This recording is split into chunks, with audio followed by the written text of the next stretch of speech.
My dear friends, none other than but Iron Man of Indus Viva. ఎందుకు Iron Man of Indus Viva తనకు వచ్చింది అంటే, ఎక్కడ అంటే తను ఉన్నది ఇక్కడ ఉండి ఒక మణిపూర్ లో డిఫరెంట్ లాంగ్ చేస్తుంటే ఎస్ఆర్ ను ఆ మణిపూర్ లో ఒక ప్రాస్పెక్ట్ కాదు, ఒక ప్రొడక్ట్ కావాలని ఒక మెసేజ్ చేశాడు ఫేస్బుక్ లో. ఆ సింగిల్ ఐపల్స్ ప్రొడక్ట్ రిటైల్ చేయడం కోసం 25,000 రూపీస్ ఫ్లైట్ టికెట్ బుక్ చేసుకొని మణిపూర్ వెళ్ళాడు. సింగిల్ ఐపల్స్ బాటిల్ ని రిటైల్ చేయడం కోసం 25,000 రూపీస్ పెట్టి ఫ్లైట్ టికెట్ బుక్ చేసుకొని మణిపూర్ వెళ్ళి ఆ ఒక్క పల్స్ తోటి day before yesterday 2 days back Abhilash sir ఒక మెసేజ్ చేశాడు FB లో, మీరు చూసారో లేదు? చేశాను. బట్ ఒక సింగిల్ ప్రొడక్ట్ తోటి అని చెప్పేసి సేమ్ అలాగే సింగిల్ ప్రొడక్ట్ తోటి స్టార్ట్ అయిన తన జర్నీ.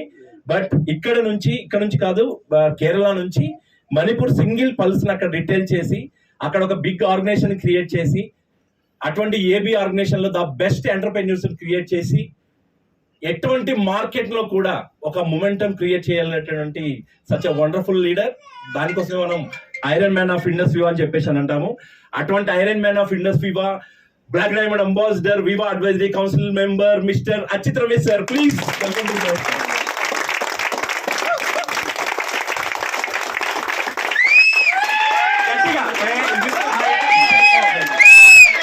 మా ఫ్రెండ్